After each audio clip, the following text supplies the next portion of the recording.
அரிசி இட்டு வாழ்த்துவது தமிழ் மரபு இல்லை. அரிசியை போடுற இடம் எதுன்னு தெரியும் உங்களுக்கு? கடைசி காலத்துல. ஆமா, அரிசிக்கு உயிர் கிடையாது. விதைச்சா எது முளைக்கும்? நெல்லு தான் முளைக்கும். நெல்லுக்கு தான் உயிர் உண்டு. அந்த காலத்துல கடவுள் மங்கலம் கோயில் குடமுழுக்கு நடக்கும் பொழுது நெல்மணியை எடுத்து மேல வீசுவார்கள். அதெல்லாம் இவர்கள் நிறுத்தி விட்டார்கள் எல்லாத்தையுமே. நெல்லும் மலரும் மங்களமாக சிதறி என்றுதான் நம்முடைய இலக்கியங்கள்லாம் சொல்லுது. திருமணம் முடிஞ்சி அவங்க எல்லாம் அரிசியை கொடுத்து அடிக்கிறது, ஓங்கி வீசுறது, அது வாழ்த்து இல்லை. நான் நடத்துகின்ற திருமணத்தில் மணமுடித்த பிறகு நாத்தனார் அந்த காமாட்சி அம்மன் விளக்கு, அதான் படந்தமிழர் விளக்கு, அதை எடுத்து வர, இளம் பெண்கள் எல்லாம் முளைப்பார்கள் எடுத்து வர, அதற்கு பின்னால் மணமக்கள் இருகரம் கூப்பி வர, அவர்களுக்கு பின்னாலே சம்பந்திமார்கள் 4 பேரும் கைகூப்பி வர, அரங்கத்தினுடைய மேடையில இருந்து அரங்கத்தினுடைய நுழைவாயில் வரைக்கும் வருவார்கள். அப்பொழுது இரு பக்கமும் அமர்ந்திருக்கின்றவர்கள் எழுந்து நின்று நெல் மலர்களை எடுத்து அவர்கள் உச்சியிலே தூவி வாழ்க பல்லாண்டு என்று வாழ்த்துவார்கள். அதான் மரபு.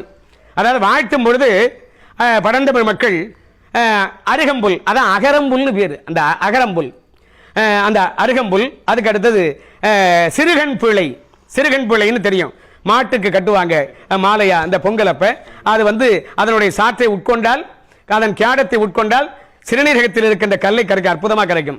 இந்த சிறுகண் பிள்ளை, அகரம்புல், நெல் மணிகள், முல்லை மலர்கள், இவற்றினால் தான் வாழ்த்தி இருக்கிறார்கள். நெல்மணிகள், முல்லை மலர்கள், அகரம்புல், சிறுகண் பிள்ளை, இவற்றினாலே தான் வாழ்த்தி இருக்கிறார்கள் அந்த காலத்தில். இன்னொன்று, இந்த மாப்பிள்ளைக்கு கங்கணம் கட்டுறதெல்லாம் ஐயரே கட்டுவார். ஆனால் பழந்தமிழ் மரபு என்னன்னா, உறவு முறை தொடர வேண்டும் என்பதற்காக மாமி இருக்க தாய்மாமன் கங்கணம், மாப்பிள்ளைக்கு பொண்ணுக்கு தாய்மாமன் கட்டுறதா மரபு. அதைத்தான் நான் செய்வேன் தமிழ் திருமணத்தில். அங்கேயும் யாகசாலை நடத்துறாங்களே, அது எப்படி? அங்கேயும் வேள்வி உண்டு, வேள்வி உண்டு. அந்த வேள்வியும் தமிழ்ல சிவபுராணம் தான் சொல்லுவார்கள். இதுல இன்னொன்று என்னன்னா, தாரை வார்க்கிறது. அதை விட ஒரு பெரிய கொடுமை எதுவுமே இல்லை. தாரை வார்த்தல் ஒரு மங்களமே இல்லை, அது அமங்கலம். காரியத்தை கை கழுவியாச்சா அப்படிம்பாங்க, படிக்காதவர்கள் என்ன தலை தெளிச்சு விட்டாச்சா அப்படிம்பாங்க, அது அமங்கலம்.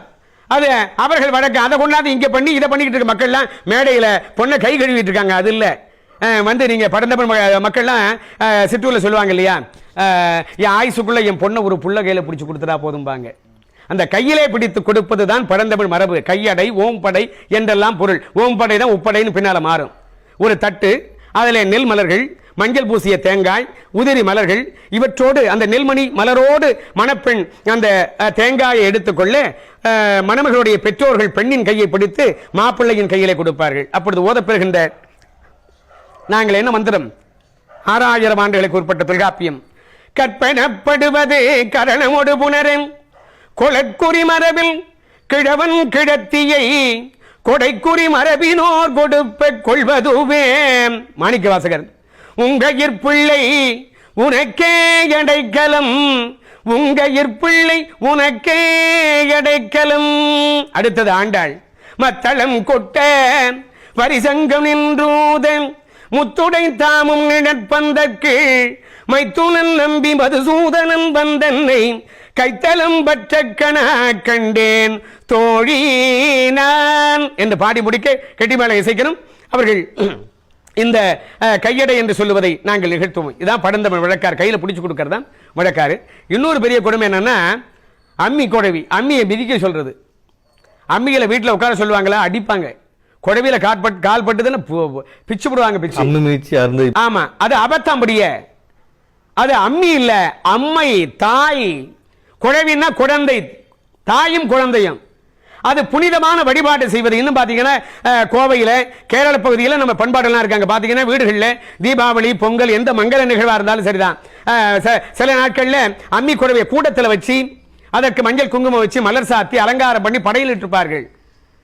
சில நாட்களில் வாசல்ல வெளியில வச்சிருப்பாங்க, அது போல வச்சு படையில் இருப்பாங்க. உள்ளே வர்ற பெண்கள்லாம் அந்த மலர்களை எடுத்து அம்மி குழவியில இட்டு தொட்டு வணங்கி தான் விழுவார்கள். அம்மி குழவி பழந்தமிழ் மக்களுடைய வழிபாட்டு குறியீடு. அதை காலால் மிதிக்க வைத்தது ஆரிய செதி என்பதை நாம் உணர்ந்து கொள்ள வேண்டும். அதுதான் நாங்கள் செய்வோம். மணமக்கள் அந்த அம்மி குழவிக்கு, அம்மை குழவிக்கு வழிபாடு ஏற்றுவார்கள். அந்த மிஞ்சி போடுவதை ஒரு மனைப்பலகையில காலை வைக்க சொல்லி போட சொல்லுவதுதான் அந்த வழக்காது. முதல்ல திருவிளக்கு வழிபாடு, பிறகு முளைப்பாளிகை வழிபாடு. முளைப்பாளிகை வழிபாடு ஏன்? உலகத்தில் வேளாண்மையை கற்றுத்தந்தவர்கள் தமிழர்கள். எந்த நிகழ்வை செய்வதாக இருந்தாலும் முளைப்பாலிக வழிபாடு செய்தார்கள். அதுபோல பின்னால மணமகன் வருகை கங்கணம் கட்டுதல், மணமகள் வருகை கங்கணம் கட்டுதல், ஆடை கொடுத்து அனுப்புதல், பிறகு அவர்கள் இருவர் வந்து பெற்றோருக்கு பாத பூசை செய்தல், இவையெல்லாம் தொடர்ந்து தமிழில் தீண்டமிழில் என்ன மந்திரம்? அன்னையும் பிதாவும் முன்னறி தெய்வம், தாயிற் சிறந்த கோயிலும் இல்லை, தந்தை சொல் மிக்க மந்திரம் இல்லை. தேவாரம். ஈண்டாளுவா எனக்கு எந்தையுமாய் உடன் தோன்றினராய் மூன்றாய் உலகம் படைத்துகந்தான் மனத்துள் இருக்க ஏன்தான் இமையவர்க்கு அன்பன் திருப்பாதிரி புலியோர் தோன்றா துணையாயிருந்தனன் தன்னடியோங்களுக்கே. அப்புறம் அருப்பா. தாயாகி தந்தையுமாய் தாங்குகின்ற தெய்வம், தன்னை நிகர் இல்லாத தனித்தலைமை தெய்வம், வாயார வாழ்த்துகின்றார் மனத்தமர்ந்த தெய்வம் என்று செவிகுளிர உள்ளமினிக்க அந்த தமிழ் மறைகளை ஓதித்தான் நாங்கள் அந்த திருமணத்தை எல்லாம் நடத்துகின்றோம்.